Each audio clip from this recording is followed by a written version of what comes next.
Taller de información, ministros de la palabra, modalidad online. Un tema bien interesante, el que vamos a compartir en este encuentro.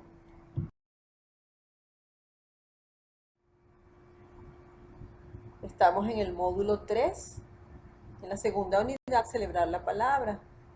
Y el tema que vamos a compartir es ¿quiénes celebramos? Primera parte. Es importante que el ministro de la palabra conozca cuáles son los actores principales dentro de las celebraciones litúrgicas de la iglesia. Si tú eres una persona activa en alguno de los grupos de apostolado de tu parroquia, pues debes estar clara en cuáles son esos actores principales dentro de las celebraciones litúrgicas a las cuales tú participas de manera diaria y de manera especial en el día domingo y en todo lo que son las celebraciones y las fiestas de precepto o llamadas también de guardar. La liturgia es por definición una acción, una palabra en latín, y por este motivo la celebración litúrgica supone unos actores que vamos a ver a continuación. El protagonista es Jesucristo y vamos a partir de que en la liturgia Cristo es el centro. Entonces tenemos digamos, una liturgia cristocéntrica, podríamos decirlo de alguna manera. Es el protagonista absoluto, al igual que lo es el misterio de la salvación cristiana. Cristo vive ya como resucitado. Estamos justamente en este momento próximos a celebrar lo que es la pasión, muerte y resurrección, y con plenitud celestial. Es el único sumo sacerdote, lo podemos ver de una manera bastante clara en la que se es conocida como la carta a los hebreos, donde es el sumo sacerdote del santuario verdadero. Entonces puedes ver Hebreos 4, 14 al 15, Hebreos 10 y Hebreos 10 del 19 al 21. Después de la gloriosa ascensión de Cristo, Él continúa realizando la salvación. Recordemos que está la historia de la salvación y la historia de la iglesia. Todo el Antiguo Testamento pues da plenitud, cumplimiento, cabal, absoluto y pleno a esa historia de la salvación en la persona de Jesucristo, el amado Hijo unigénito de Dios. Y sobre todo esto lo observamos en la liturgia, la cual es considerada, no sin razón, el momento último de la historia de la salvación. El Señor, sentado a la derecha de Dios Padre, entre comillas, derramando el Espíritu Santo sobre su cuerpo, que es la iglesia. Actúa por medio de los sacramentos y de los demás momentos celebrativos de la comunidad. El mismo Cristo instituyó los sacramentos para comunicar su gracia y la fuerza salvadora de su misterio pascual, que realizó de una vez para siempre, pero que sigue presente y vivo en el mismo.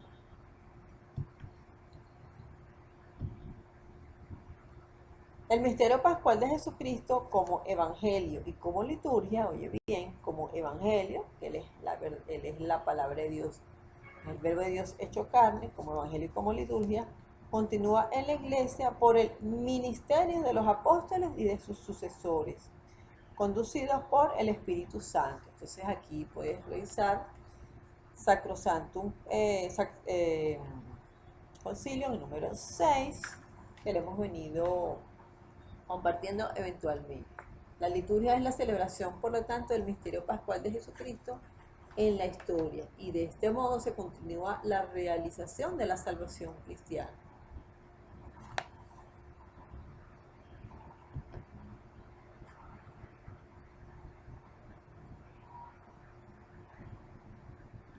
Entonces el misterio pascual continúa en la iglesia por el ministerio de los apóstoles y sus sucesores. Aparece como sumo sacerdote y la liturgia como acción sacerdotal. Entonces, en la Constitución Sacrosantum Concilio se nos afirma que la liturgia es continuación del sacerdocio de Cristo, describiéndose esta acción litúrgica como el ejercicio del sacerdocio de Cristo. ¿Qué quiere decir esto?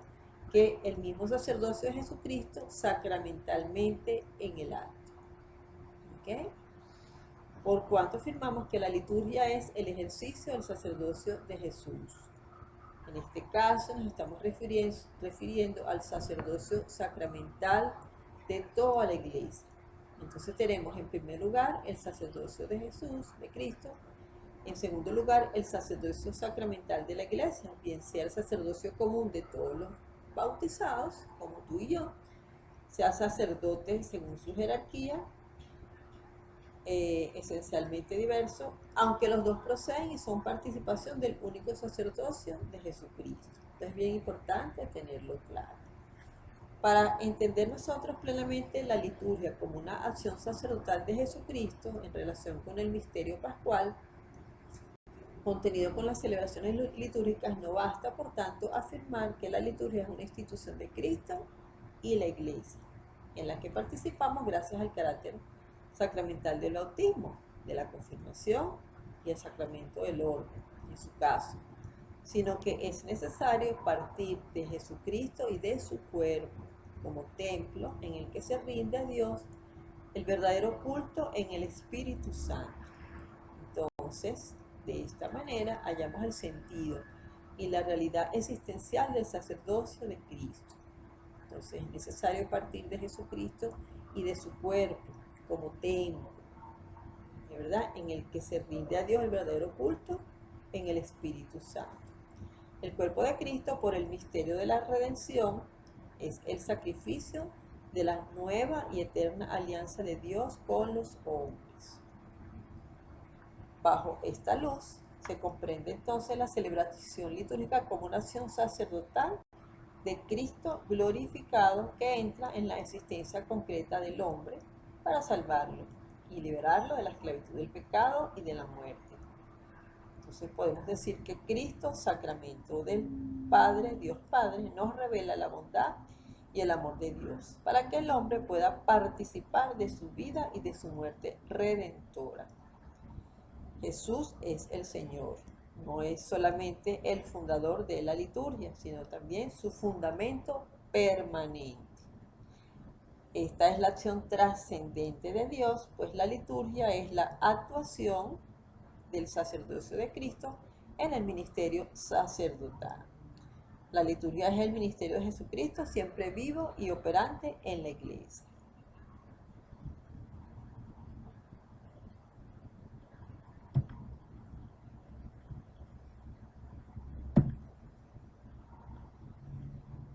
Entonces hay que tener claro que hay que partir de Jesucristo y su cuerpo, y Cristo sacramento, ver a Cristo como sacramento del Padre.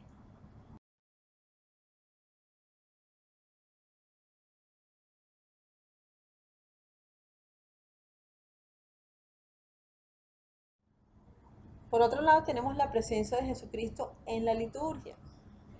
La presencia del Señor ya para la época de los apóstoles era una verdad. Ya en la época apostólica y patrística se subrayaba el aspecto eclesial de la unión con Cristo y la comunicación de sus dones. La presencia del Señor era una verdad plenamente vivida en todas sus dimensiones. Bastaba la vida litúrgica para transmitir y hacer real la conciencia de la acción de Cristo en la comunidad cristiana a través de la palabra, a través de los sacramentos, a través de la oración, pero sobre todo de la Eucaristía, tanto en la persona del ministro como en las especies sacramentales. Esto es bien importante, porque fíjate que en la Edad Media va a cambiar la situación radicalmente por motivo de las controversias eucarísticas que se dieron en entre los siglos VIII y IX.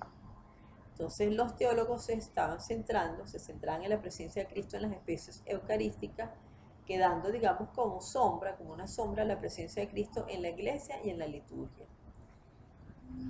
Sumado a esto, es necesario señalar que la piedad eucarística empieza a centrarse en la contemplación y adoración del sacramento, dando comienzo al alejamiento de la participación en el sacrificio mediante la comunión.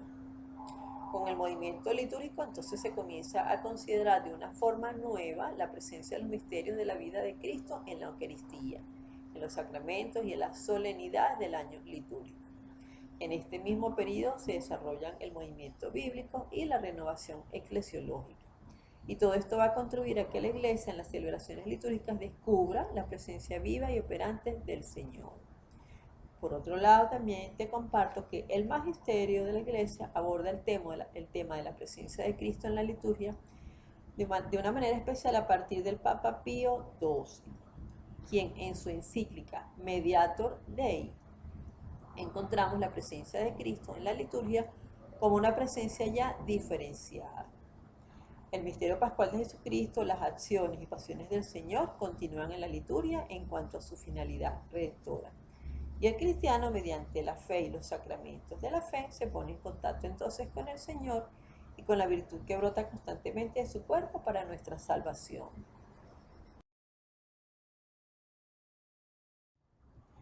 Tenemos por otro lado el Espíritu Santo. Es importante estar claro en el misterio pascual de Jesucristo como fruto del Espíritu Santo. Por lo tanto, para comprender la acción sacerdotal y la presencia de Jesucristo en la liturgia, es preciso la fuerza del Espíritu Santo. En el Catecismo de la Iglesia Católica número 1104 dice que el Espíritu Santo es el que actualiza el único misterio en cada celebración por su poder transformador que se hace presente. El Espíritu hace surgir el sacerdocio en la Iglesia, vivificándola. Él es, en Jesucristo, constitutivo del culto cristiano y de la asamblea cultual de la Iglesia. El Espíritu Santo podríamos decir que es la memoria viva de la Iglesia. Puedes leer Juan 14, 26. Por eso, sin el poder del Espíritu Santo sería imposible celebrar la liturgia. El culto en espíritu y en verdad que espera es Padre de sus verdaderos adoradores. Puedes confrontar en Juan 4, 24. El Espíritu Santo es el nuevo Consolador y la nueva presencia de Jesús como Señor, glorificado y Salvador en medio de su pueblo. Primera de Corintios 3, 17 al 18. Desde el momento del día en que se derramó el Espíritu Santo en Pentecostés, en que con su venida transformó la primera comunidad, el Espíritu Santo es en todos los aspectos de nuestra vida la fuerza viva, tanto en la evangelización, en la construcción de la fraternidad, en el testimonio de amor y de unidad. El espíritu pedagogo de la fe del pueblo. Este punto me parece bien interesante porque sabemos que hay un Dios Padre que viene de la mano con el pueblo, enseñando, pues, conduciendo al pueblo a través de toda la historia de la salvación de una manera pedagógica y amorosa. Entonces el Espíritu Santo, como tercera persona de la Santísima Trinidad, es el pedagogo de la fe del pueblo de Dios. ¿Por qué? Porque es el quien nos prepara a nosotros a recibir a Cristo, quien nos ilumina, quien nos permite el discernimiento para obrar el bien, obrar el mal. Recuerda que cuando eres bautizado se te concede la voluntad para decidir obrar el bien, obrar el mal. Quien nos trae continuamente también el Espíritu Santo a la memoria lo que Cristo nos ha dicho, quien actualiza su misterio salvador de Pascua. La salvación que los sacramentos comunican es obra del Espíritu Santo. El Espíritu Santo es el artífice de las obras maestras de Dios, que son los sacramentos. Recuerda que los sacramentos los celebramos en comunidad, justamente en acciones, en actos litúrgicos. La gracia sacramental es la gracia del Espíritu Santo dada por Cristo y propia de cada sacramento. También podríamos decir que el Espíritu de Jesucristo florece y se manifiesta especialmente en la Iglesia, que es donde se celebra el misterio pascual de Cristo. La misión vivificadora del Espíritu en la Iglesia aparece especialmente en las celebraciones litúrgicas, sobre todo en la Eucaristía. Por otro lado tenemos la epíclesis. ¿Qué es la epíclesis? Es la invocación que se eleva a Dios para que envíe su Espíritu Santo y transforme las cosas o las personas. Entonces aquí vamos a lo que son las plegarias eucarísticas, ¿verdad? Entonces dentro de las plegarias eucarísticas en la misa hay dos epíclesis. La que el sacerdote pronuncia sobre los dones del pan y el vino para que se transformen en el cuerpo y la sangre del Señor. Y la que dice pidiendo a Dios que de nuevo envíe su espíritu sobre la comunidad que va a participar de la Eucaristía, para que también ella se transforme o vaya construyéndose en la unidad. Tenemos por otro lado la iglesia. La liturgia, ejercicio del sacerdocio de Cristo, se hace visible en la iglesia y por medio de la iglesia, cuerpo, esposa y sacramento del Verbo encarnado, con sus ritos y sus palabras, con la unidad y multiplicidad de su forma. Entonces la liturgia es una especial epifanía, es decir, manifestación de Dios, de la iglesia, expresión y realización de su misterio de comunión y salvación. Entonces la iglesia es sacramento de la acción de Cristo que actúa en ella gracias a la misión del Espíritu Santo. Y de este modo la liturgia presenta a la iglesia como signo levantado en medio de las naciones. Esto entre comillas, abro comillas, como signo levantado en medio de las naciones, cierro comillas, Isaías 11, 12.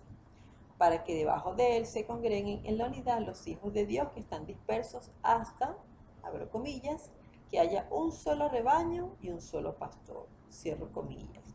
Juan 10, 16. Entonces la iglesia da culto a Dios y celebra la liturgia ya que es el cuerpo de Cristo. La participación de los fieles es un derecho y un deber en virtud de la pertenencia a la iglesia por el bautismo. Luego tenemos la asamblea. Es la primera realidad visible de la liturgia cristiana. Es signo sagrado. Podríamos decir que es una verdadera epifanía de la iglesia, sacramento de salvación, que ejerce así una función sacerdotal en medio del mundo y en favor de todos los hombres. Esto lo podemos ver en Lumen Gentium, Sacrosanto Concilio y Gaudium et Spes. Lumen Gentium 1.8, Sacrosanto Concilio 2.5, 26 y Gaudium et Spes número 40. Entonces la asamblea es necesaria a la iglesia como momento de reconocimiento y edificación, porque en ella responde a la llamada del Señor, escucha su palabra y participa en actividades simbólicas que manifiestan su presencia y su acción. Entonces fíjate todo lo importante que es una celebración litúrgica, ¿verdad? Todo lo que hemos venido compartiendo, la presencia de Jesucristo en la liturgia, ¿verdad? El Espíritu Santo, la epíclesis, la liturgia de la iglesia, la asamblea. En particular, en la asamblea litúrgica la iglesia halla su forma concreta de localización por la que se reconoce como iglesia que existe en un lugar determinado con un rostro cercano y familiar. Sin embargo, podríamos decir que el día de hoy la movilidad del pueblo cristiano y la existencia de, digamos, reuniones litúrgicas no vinculadas a comunidades particulares hacen posible la reunión de asambleas litúrgicas que no tienen relación con una comunidad estable. De otra manera, es siempre a través de una asamblea como se está en contacto y comunión con la iglesia y se consolida la pertenencia a la misma. En el Antiguo Testamento, por ejemplo, se dieron de modo muy significativo estas grandes asambleas del pueblo de la antigua alianza, escuchando la palabra de Dios, dirigiéndole su oración y celebrando los gestos simbólicos de la alianza.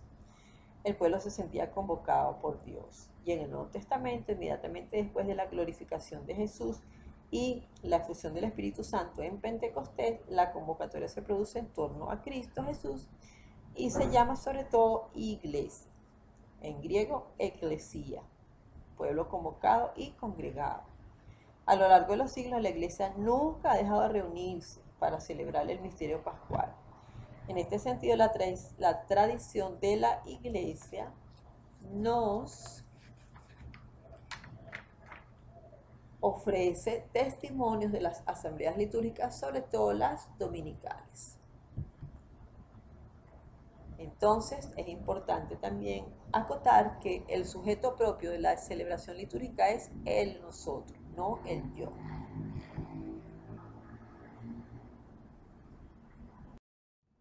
Dimensiones y características. En primer lugar, la asamblea existe en el momento de la celebración y se disuelve cuando termine, mientras que la iglesia permanece también fuera de la celebración y la comunidad tiene otros modos diversos de realización y expresión.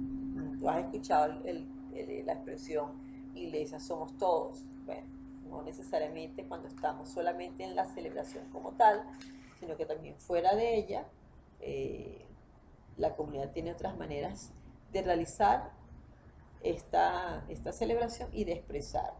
Y en segundo lugar, en la asamblea como signo litúrgico distinguimos tres dimensiones. Entonces, es importante que sepas cuáles son. A lo mejor en alguna homilía las has escuchado, algún presbítero. La dimensión conmemorativa es la asamblea litúrgica, evoca y hace recordar la convocatoria del pueblo de Dios en la antigua alianza en la presencia del Señor. La dimensión manifestativa, la asamblea litúrgica hace presente y revela el misterio de la comunión de la iglesia y su condición de cuerpo y esposa de Cristo para la salvación de los hombres. Y la dimensión profética, tal vez esta es la que más se escucha probablemente en algunas homilías. La asamblea litúrgica es anuncio y anticipo de la reunión en la Jerusalén celeste. Sacrosantum Concilio número 8, Lumen Gentium número 50. Y tenemos la participación litúrgica, es la asamblea la que concelebra con Cristo, que es el principal celebrante. Es el único pontífice, podríamos decir máximo, y el único mediador en cuya persona actúan los ministros ordenados. Por eso no se puede asistir a la liturgia como extraños y mudos espectadores. Todos estamos invitados a la participación plena, consciente y activa de las celebraciones litúrgicas. Por lo tanto, esta participación debe ser, primero, plena, es decir, no solo exterior, sino también interior. Sacrosantum Concilium 19. No se trata solo de establecer una comunicación con el presidente, o sea, el que preside la asamblea, o de promover una respuesta al lector, sino sobre todo suscitar una comunicación con Dios, dejarnos llenar por la acción del Espíritu Santo, actuar como miembros vivos de la iglesia. Consciente. Una participación plena exige una educación litúrgica, un suficiente conocimiento de cada celebración concreta y de su estructura, una comprensión del significado que encierran los gestos y los símbolos, un saber impregnarse del espíritu de aquella celebración. Sacrosantum Concilium 19, 48, 50. Y activa, es decir, el pueblo no ha de asistir pasivamente a una ceremonia religiosa protagonizada por otros, sino que ha de tomar parte activa con sus actitudes, gestos, respuestas, oraciones, silencio, cantos, entre otros. Sacrosantum Concilio 28:30. Compromiso. ¿Has sentido verdaderamente la presencia de Cristo en la Eucaristía? ¿Te sientes parte de la familia de Dios? ¿Cómo podrías participar mejor en la Eucaristía dominical? La Santa Misa, ¿cómo hace parte de tu vida espiritual y material?